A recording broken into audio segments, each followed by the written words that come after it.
I think many of you have probably heard before that one of the ways that we can describe our religion is a religion of balance. And we're going to try to flesh this idea of balance out for the purpose of this khutbah. And in order to do that, we're gonna start with something very fundamental in these few minutes.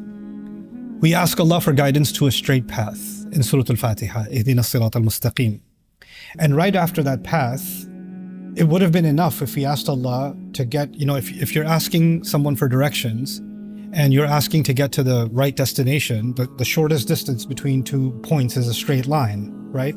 So we're asking the most direct path that leads to Allah's pleasure and leads us to the destination that's required for us in this life all the way to the next life, right? So the imagery of the straight path is very powerful, but it's not enough. Allah didn't stop there. Allah taught us to say something more.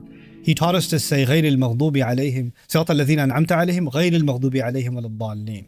So there's two components here. One, on the one hand, not only is the path straight, but others have walked this path before. So show us the people who did this before us, right? So there's already a case study, there's already a role model, there's already a precedent.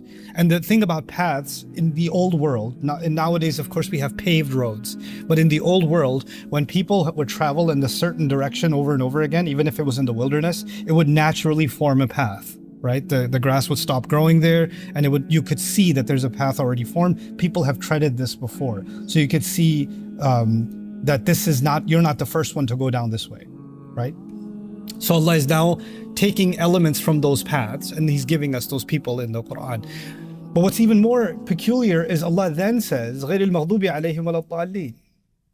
Don't show us this is the path we do want, and here are these other two pathways we don't want. Keep us away from these two other pathways. Which is odd in a sense, because if Allah already told you, you already asked Allah, I want to see the straight path, then why add and not the two deviated paths? Because the straight is straight, and the deviate is deviating. So, and anybody can tell the difference. It's because these two deviations, basically you can say these two exits from the highway, they are so small and so subtle that you won't even realize that you took the exit. You won't even realize it. So you're asking Allah, Ya Allah, I want to be very vigilant and very careful and cautious not to end up on the wrong road, even though my intention was already to be on the right road. I don't want to end up on the road of al-Maghdub alayhim. I don't want to end up on the road of al-Dallin. And by the way, the imagery suggests that those two groups of people were already on the right path and then they veered off. So I don't want to be, so the point is, it's not enough to get on the right road. The challenge will be staying on the right road. That's going to be the challenge. And that challenge is going to come, the two most likely ways that we can fall off track is a path of people before us who made similar mistakes and they're described as al-Maghdub alayhim, and another group that made a different kind of group of mistakes, al-Dallin. Now coming back to the idea that I started with, I said our religion is a religion of balance, right?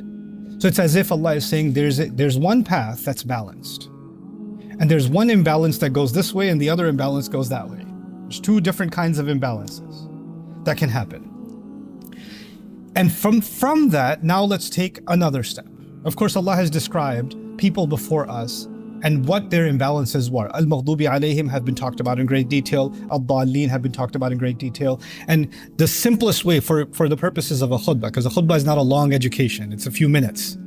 So just the simplest way you can think about this is, what's the difference between those who earned Allah's anger, those who were deserving of anger, Al-Maghdub alayhim, and who are the people that are lost, Al-Dallin?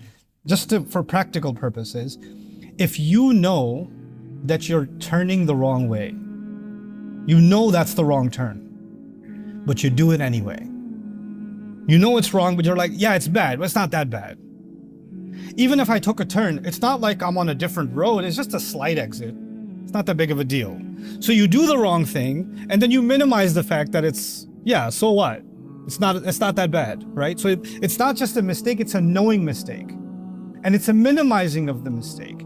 These are people that don't have an excuse when they get caught. Why'd you take the exit? I'm sorry, I didn't mean to. Yes, you did. You meant to, and you told yourself it's not so bad. There are people before us who said, even if we do wrong, even if we end up in the fire, لَن تَمَسَّنَا النَّارُ إِلَّا أَيَّامًا مَعْدُودَاتٍ. The fire won't touch us except for a few days. It's okay. Even if it's haram, it's not that haram. It's like a weekend of punishment in hell, and after that we'll be back in Jannah again. No big deal. So they minimized going off the path. They made it okay. They made it okay to do that. That's al-Maghdub alayhim. That's one mentality. Another mentality is they didn't intend to go on the wrong path, actually. They just got lost. They just got lost. How do you get lost? When you don't have proper directions. That's how you get lost, right? And so those people, they are not the same as the first group. The first group is doing something more deliberately. The second group is just confused. You're asking Allah to also make sure that you're not confused. You're well educated. You're well informed of what the path is. So you're not just going in blind and you end up wherever you end up and you're like, I didn't know any better. The people who say, I didn't know any better are very close to ad-dallin because, well, why didn't you try to educate yourself? Why didn't you learn more before you embarked on this journey? Why didn't you realize that this path isn't just on default? Once you get on it, you're just going to do the right thing no matter what. No. Once you get on it, you better follow directions in case you don't end up in the wrong place, which means you have to keep close eye on the instructions. So if you want to really simplify that, one group does wrong after having knowledge, and the other group does wrong without pursuing knowledge, right? And both of them are wrong, which means the people in the middle have to take the quest for learning. They have to learn what the right path is serious. They have to take that learning seriously because they're not off the hook for not learning.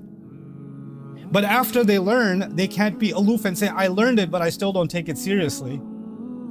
They can't go that way either. They have to find their way in the middle. And it's a very oversimplified way of me trying to explain to you this approach to balance in our religion. This approach applies across the board. But in the rest of this time of the khutbah, I want to take you somewhere else. This notion of balance. Allah then, what He did in the Quran is He didn't just have conversations with Muslims. He did something very interesting. No other religious text does this. Religious texts, if there are any, and writings of theologians, writers, etc., they're speaking to their own people. They're speaking to the faithful. So in the Quran, for example, Ya ayyuha alladhina amanu, those of you who believe, that's talking to us. But the Quran makes it a point to talk to non-Muslims. It's having a direct conversation with people of the book, for example. Both Jews and Christians are a direct audience in the Quran. So just like you find Ya ayyuha alladhina amanu, you also find Ya ahl al-kitab, people of the book. Ya bani Israel, sons of Israel. He's talking to them directly. Ya ayyuha alladhina kafaru, la ta'tathiru al-yawm. Those of you who disbelieve, don't make excuses today. Ya ayyuhan nas, people, humanity. Allah is not just talking to Muslims. Allah is talking to everybody else. But we know, you and I know, being on the inside of Islam, we know that all of it, the whole book, is relevant to us. It's for us. Even when it's talking to them, it's still beneficial for us. That's our faith. So when Allah chooses to speak to those people and tells them something, when He's telling them something, it's not like I read that and say, oh, thank God, that's not about me, that's just about them. Let me go to the parts that are about me. That's not my mentality as a believer. I have to look at those ayat and say, well, Allah is telling them because they took that wrong turn. I better pay attention because in the very Fatiha, I begged Allah to make sure that I don't make the mistakes that people before me made. So if He's warning them right now, that warning is still relevant for me because I'm still in danger of taking an exit and taking the wrong turn. So I'm going to take just one of those ayat. This phrase occurs twice in Al-Ma'idah and before that in An-Nisa. But I'll take the ayah from Al-Ma'idah, which before this ayah, Allah was talking to the Christians, and after this ayah, Allah is talking about the Jews. So it's almost combining both. Ya ayyuha alladhina amanu la taghlu fi dinikum. Ya ahl al-kitab rather, sorry. Ya ahl al-kitab, though the people of the book, do not become excessive in your religion. Don't become bloated in your religion. La taghlu fi dinikum. Easy English, I would say, don't become overboard. Don't become extreme in your religion. Ghulu in Arabic is when an animal becomes too fat, or a bone becomes too thick, or the swelling becomes too large. or the arrow pierced too deeply. All of these are examples of ghala. They even say when the prices in the marketplace, like, grocery prices are about to get higher because of what happened in the tariff wars, etc., right? We're going to see the implications in a few weeks. But when they do, we'll say ghala si'r. Prices have been inflated. Prices are swollen. Real estate people will talk about when prices go too high and the market's unnaturally inflated, right?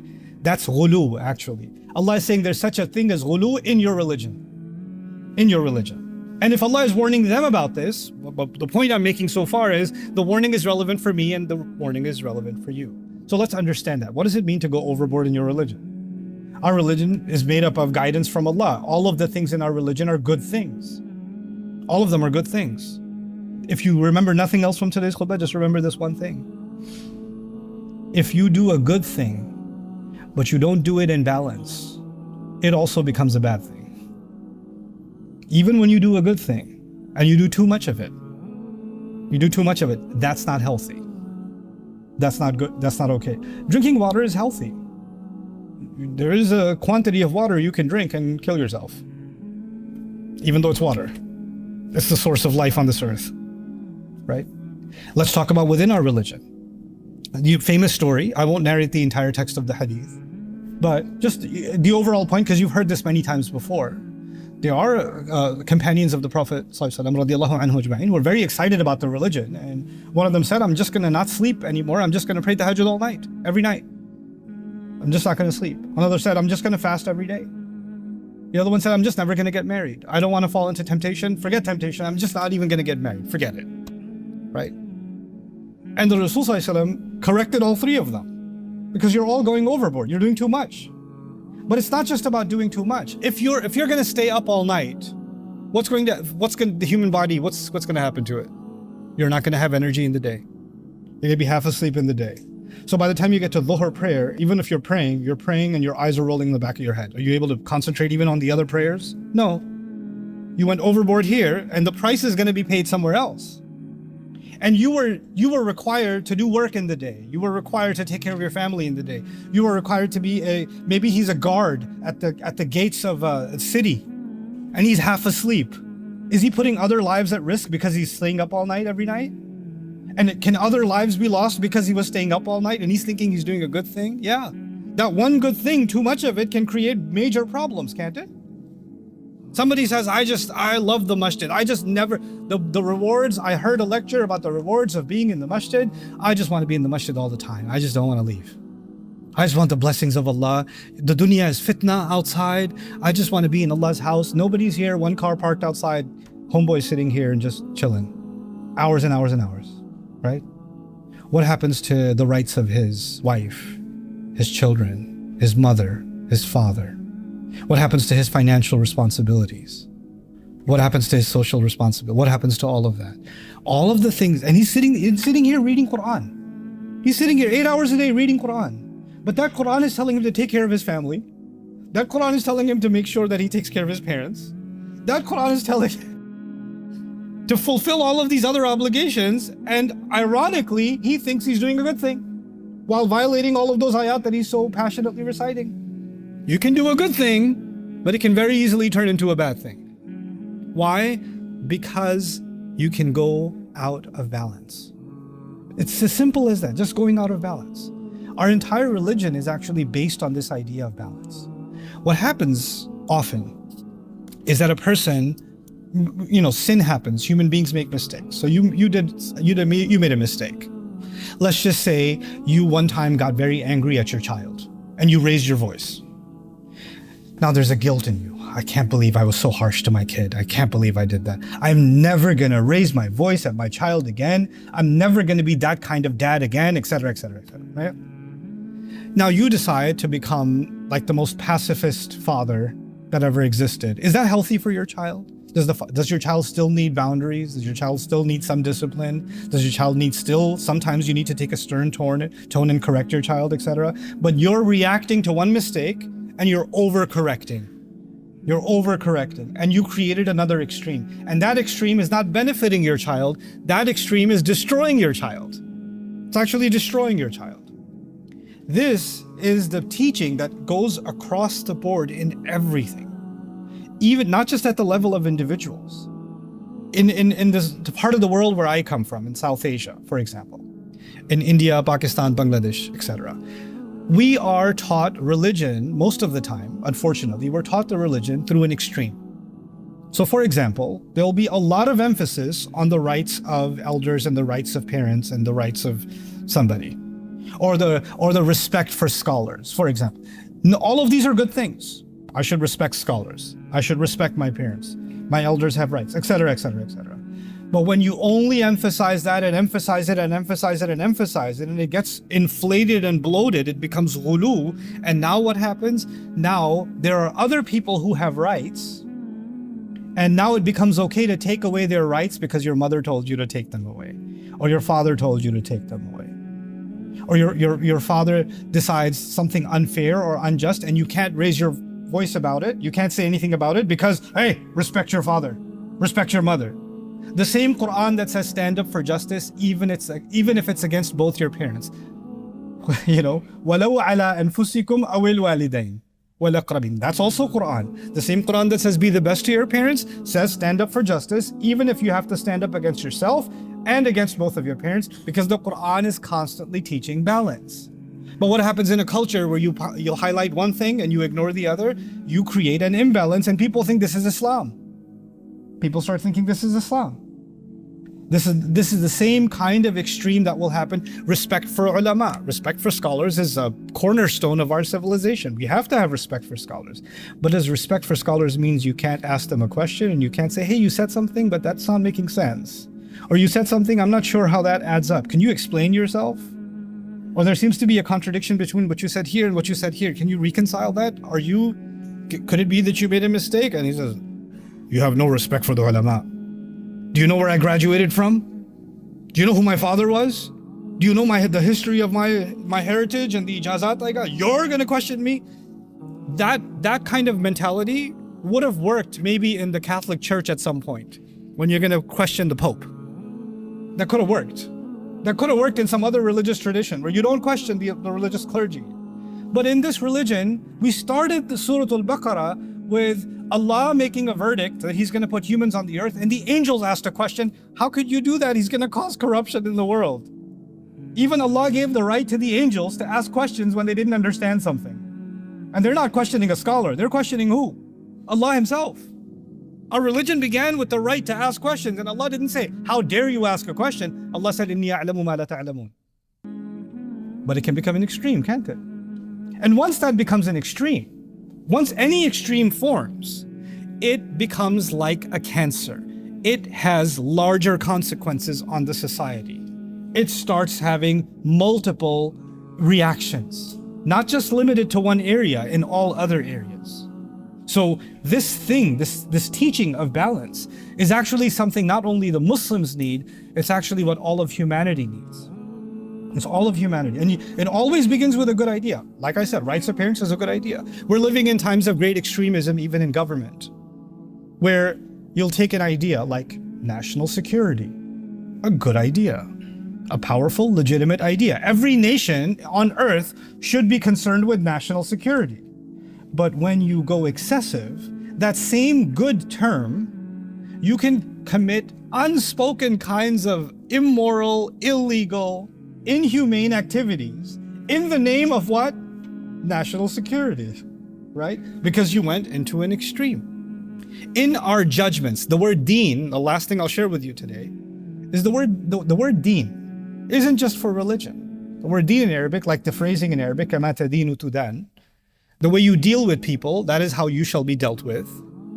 Deen is actually an all-encompassing term for how you deal with people, how you make judgments. You know, like a famous hadith, you marry a woman for her deen, doesn't just mean does she wear hijab or not. It actually means how does she deal with elders, how does she deal with conflict, how does she deal with, her peers, how does she deal with other women, how does she deal with in-laws, what are her dealings like? That's actually deen too, right? So when Allah says, لا تغلوا في دينكم, this is a pretty comprehensive phrase the people of the book were told. Don't become obsessive, don't become extreme in any of your dealings, in any of them. Now, before I leave you, I just want to give you some food for thought, because this has so many powerful implications. I want to leave you with some things that for you to think about and discuss, inshallah, with your friends and family as we end this khutbah. And that has to do with an extreme that the Muslims sometimes fall into without realizing it. The kinds of, as a group, not as individuals, but even as a group. On the one hand, you can have an extreme, this is we want a protective environment for our children. We want to protect our kids from bad influences outside, right? So that's a good thing. There should be a nurturing, protective environment for our children. If you take that too far, then you're putting your children inside of a cocoon, and they don't know what's going on in the outside world. They don't know what other kids are doing and talking about. They don't know what's out there. And the moment they get old enough, because you cannot keep them inside this cocoon forever, eventually you'll have to get them out of that environment and take them outside. And because you tried to overprotect them, they weren't ready for what's coming from the outside. They never learned what it means to get into a fight and how to deal with that problem. They never learned how to face adversity. They never learned to respond to someone who's making fun of them or to challenge what they believe. They never learned any of that. They never learned how to handle intimidation, how to respond to it, how to engage with it, how to deal with it. Why? Because you were trying to protect them. Well, your attempt to protect them actually made them the most unprotected. That one extreme ended up becoming the other extreme, right? And then there are other folks that can say, no, I want my child to know what the world is like. I want them to make non-Muslim friends, and as they should, I believe they should too. And so they engage with the society, but there's not enough of a nurturing environment to strengthen what they actually believe, right? So now they're too overexposed to the outside and the outside elements, and that's become an extreme. And what's supposed to ground them in their own identity and their own protected environment, what's supposed to fuel them, not enough of that is there. And what happens is those kids eventually say, well, I don't know about this Islam thing, Mom. You do your Islam. I'm out. I don't want to deal with it. And then those people come into the Imam and say, give me an extreme solution. Give me some surah I can recite and on my child, and they'll come back to Islam, right? That's not how this works. When you when you follow an extreme path, you're going to get extreme consequences. That's just the nature of things that Allah has made. It is the final food for thought I'll give you on this subject. Inshallah, I plan on fleshing this out some more for us. Muslims, we've had a good life in the US, and we've had some hiccups along the way, but we've had a good life in the US. As I travel across the world, I get more perspective on what life for Muslims is like everywhere, in the Muslim world and the non-Muslim world, right? The United States, Muslims, the Muslim community fares much better. Our life is much easier and much more opportunistic, but we have much more opportunity than most places in the world to live the way we want to live, to practice our religion the way we want to practice our religion, to study our religion, to learn our religion, to engage in discourse, etc., etc. We've had that. But unfortunately, we took this to an extreme. And what we did as a result of this extreme is we became too comfortable. We became too comfortable. The thing is, we stopped learning from history. When a minority stays in a larger society and they become too comfortable and they stay within themselves, the larger society, even though you're going to the same grocery stores, you're stopping at the same gas stations, you're going to the same hospitals, you're engaged in that society, but you're also cut off from them. You're not engaging, and they don't know what you're actually about. They don't know what you're really about, right? There's not enough engagement with them. Eventually, that society, they will need someone to blame for their problems. And this is history. This is not America, this is history. And usually, faith communities are one of the first targets. And the reason they're targets is because they were actually comfortably living in one form of an extreme or another, and they didn't address something that was so basic in our religion: the rights of your neighbor. Many people they live 10 minutes away, 15 minutes away, 20 minutes away from a masjid. They know people at the masjid, barely, but they definitely don't know 5 neighbors this way and 5 neighbors that way. Forget 10 neighbors and 40 neighbors like the hadith mentions. They don't even know 5 neighbors. They don't even know. So when something's going to happen, they can't be good to their neighbor. By the way, Quran told you to be good to your neighbor or no? Yeah. Right? The Quran told us that. And imagine the entire Muslim community was good to their neighbors across the USA, just across the USA.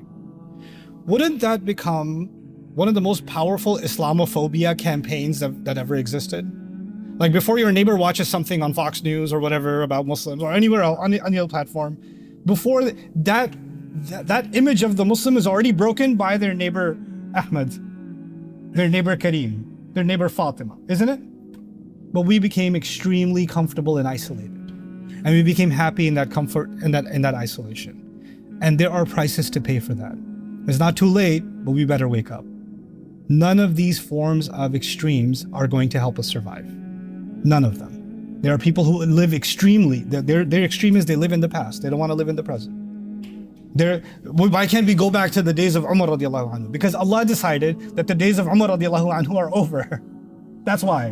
Because Allah decided that it's 2025. Oh, things before social media were so good. Well, Allah decided to allow social media to spread all over the world. What do you want to do? Before social media, there was less fitna. No, there wasn't. Have you studied pre-Islamic poetry? Have you studied what was happening in the Abbasi period in the Muslim Ummah? Like the things you're considering crazy extremes and fitna, and all of this stuff existed, man. All of this, without a device, it still existed. It still existed. Allah did not create us to be in ideal situations. Allah created the world to be a challenging place no matter where you are. And then you have to find balance even though you're in a challenging situation. Even though you're in that situation.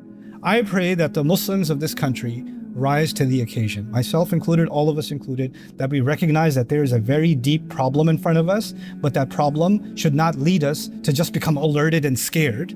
This problem is also a major opportunity. It's an opportunity for us to rise to an occasion and to actually show what balance looks like. Everyone in this country is talking about one extreme or the other, a far right extreme, a far left extreme, an authoritarian extreme, a woke extreme, extreme. And no one actually has a narrative that says balance.